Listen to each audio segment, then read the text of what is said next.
Development projects reflect upturn in bilateral ties. Study on heavy school bags almost complete.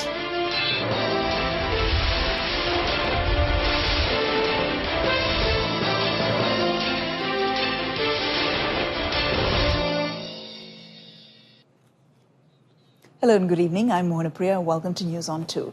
Prime Minister Datuk Sri Najib Tun Razak today met with his Singaporean counterpart, Prime Minister Lee Hsien Loong, as part of the 8th Singapore-Malaysia Leaders Retreat. Several major issues were discussed during the meeting between the Malaysian and Singapore delegations, including progress in bilateral ties and setting the direction going forward. I'm very pleased with the state of cooperation between our two countries. I'm excited of the possibilities in the near future, and I thank you once again for the hospitality. We look forward to receiving you end of next year. End of this year, provided we get the right results.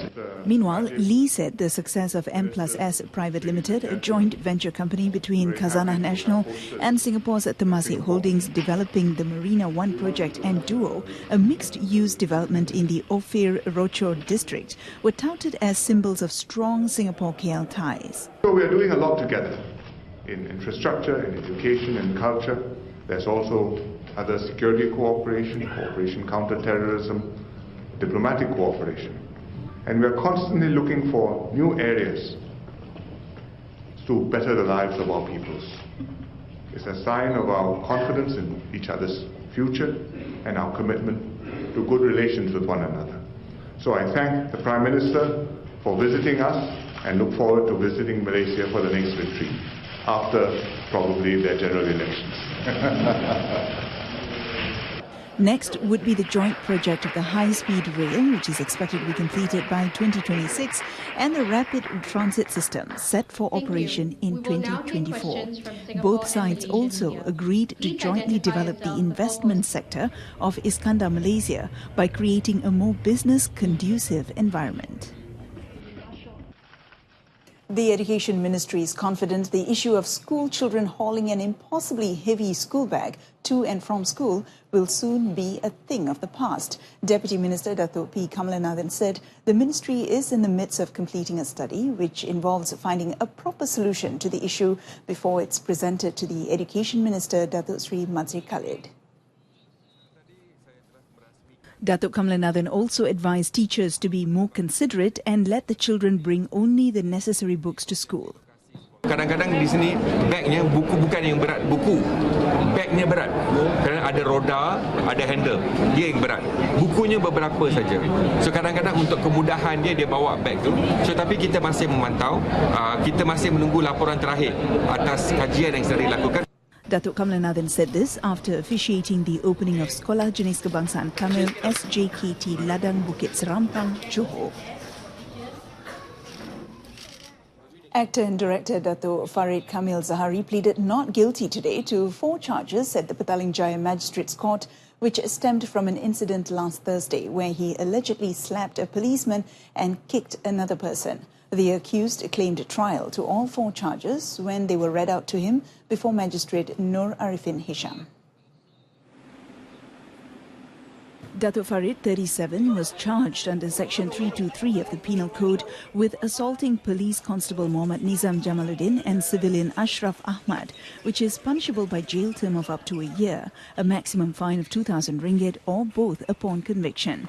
The accused was also charged with obstructing the police in the execution of their duties, which is punishable under Section 353 of the same law.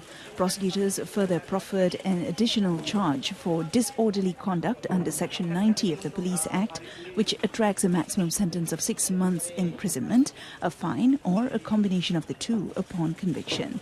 The actor was then granted bail at 12,000 ringgit with 1 surety for all 4 charges. Datuk Farid is accused of committing the offences at the Kota Damansara police station at 1:20 p.m. on January 11. Magistrate Nur Arifin later set March 5th for case mention. No plea was recorded from an unemployed man charged in the Shah Alam Magistrates Court for kidnapping. Magistrate Raja Nur Adila Raja Mahyaldin fixed the case to be re-mentioned on February 20th. The accused, K. Punganiswaran, 34, and 6 others still at large were charged for committing the offence at 9:30 p.m. on December 12th at Bandar Baru Sungai Buloh, Selangor. It was believed that the accused had demanded a ransom of 10 million ringgit from the victim's family, but after a lengthy discussion, both sides agreed on 300,000 ringgit. The offence is under Section 3 of the Kidnapping Act 1961, read together with Section 34 of the Penal Code, which carries the death sentence or life imprisonment and liable to whipping upon conviction.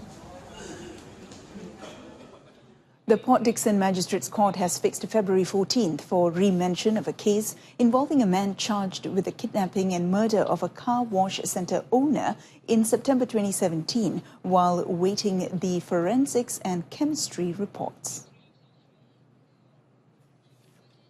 The accused, S. Susei, 30, was charged with killing B. Sugumaran, 29, at a cemetery in Kampung Sagar, Rantau, Negeri Sembilan. The offence was allegedly committed between 10:30 p.m. and midnight on September 13, 2017. Susei was charged under Section 302 of the Penal Code, which carries a mandatory death sentence upon conviction. However, no plea was recorded from the accused.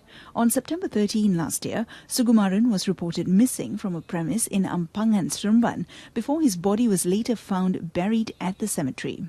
It is believed that the accused murdered the victim due to jealousy, as the victim was in a relationship with the accused wife. 3 teenagers were arrested in Sarawak for allegedly supplying prepaid reload cards for online gambling activities. Sarawak CID Chief Dato' Dave Kumar said one of them, a 15-year-old boy, was arrested in Bintulu, while the other 2, both girls aged 16, were caught in Bau and Kota Samarahan, respectively. Following the arrests, police have urged local authorities to conduct regular checks on all business premises in the state, especially those that had previously been raided by police for gambling activities. Dato' Dave said the 3 teenagers were among 59 individuals detained during a massive statewide operation against gambling activities last week, with 41 raids in 6 districts. Police also seized cash totaling 20,693 ringgit and several gambling machines.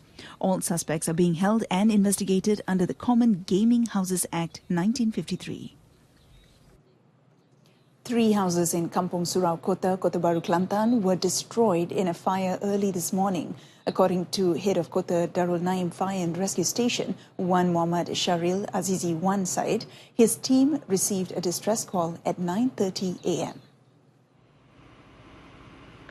18 personnel and 2 fire brigade volunteers from the Tunjong, Kota Darul Naim and Kota Baru fire and rescue stations were immediately deployed to the scene. However, the only road leading to the location was too narrow, causing the team to arrive later than anticipated. Masalah untuk pihak kami masuk ke kawasan kebakaran di mana jalan nak masuk ni agak sempit dan kita lihat punca air pun kurang di sini. Masalah lain yang dihadapi kesesatan penduduk bila kita dah sampai tempat kejadian, kita dapati penduduk masing-masing tak tengok tempat kejadian, jadi menyukarkan pihak kami. According to a witness who heard a strange noise when the fire occurred, he saw thick smoke emanating from one of the houses. The cause of the fire, which resulted in 450,000 ringgit worth of damage, has yet to be determined. Now, 3.6 million Malaysians above 21 have yet to register themselves as voters. According to the gazetted electoral rolls at third quarter report, so far only 14.8 million Malaysian citizens have registered and qualified as voters. According to the Election Commission's Secretary, Dato' Abdul Ghani Saleh, for the fourth quarter of electoral roll conducted between October to December 2017, the Commission had received 212,042 new registrations, while 73,000 applications for change of voting address. In line with the Elections Registration of Electors Regulations 2002, the publication of notice of the additional voters will be displayed to the public for 14 days, beginning tomorrow at 961 locations across the country. Dato' Abdul Ghani said during this period, those who have just registered as voters or change of address are advised to check their names at these locations.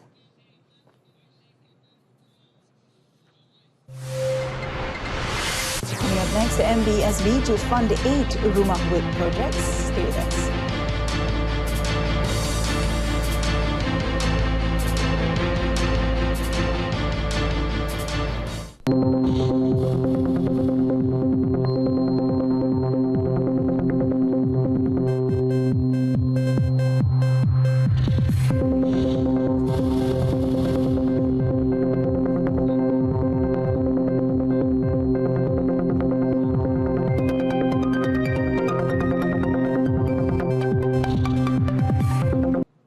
Welcome back.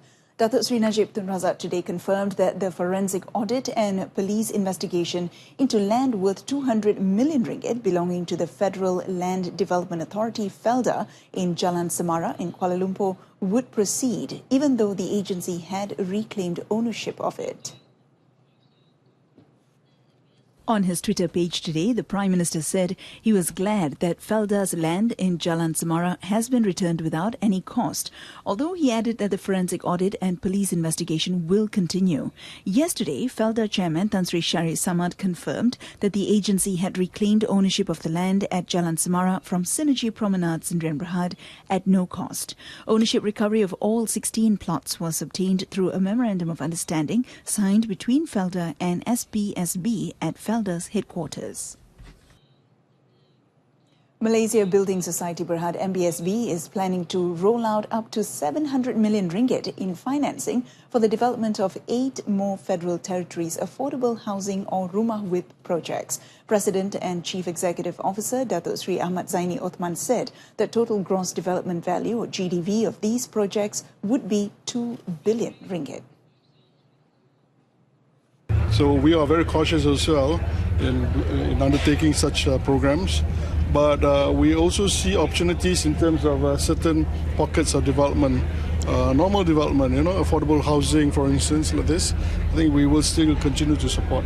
Speaking to reporters after the official signing ceremony for the Islamic financing facility between MBSB and Hektar Aneka Sendirian Berhad in Gombak, Selangor today, Datuk Sri Ahmad Zaini said MBSB have so far financed 9 Rumah Wit projects. The total approved funding for the project is 1.17 billion ringgit, consisting of 5,768 units with a total GDV of 1.66 billion ringgit. The Youth and Sports Ministry will submit the TN50 Youth Aspiration Report to the Prime Minister's office latest by next month. According to its Minister Khairi Jamaluddin, among the aspirations voiced by roughly 70,000 Malaysian youths include better quality and affordable housing. Speaking at the launch of Saim Darby's City of El Mina, Townships of the Future in Shah Alam, Selangor, Khairi said the youth have been asking for more affordable housing, greater living space, more parking space, a respect for the environment and more trees. Other aspirations brought up by them include working conditions of the future, sustainable environment and better cybersecurity, among other things. The UMNO Youth Chief disclosed that the report will also be sent to other relevant ministries such as Urban Wellbeing, Housing and Local Government and the Natural Resources and Environment Ministry, since the aspirations involve their purview. Meanwhile, Khairi said Malaysia will not be changing its definition of youth as being those below the age of 30 this year due to requests from various youth organizations nationwide.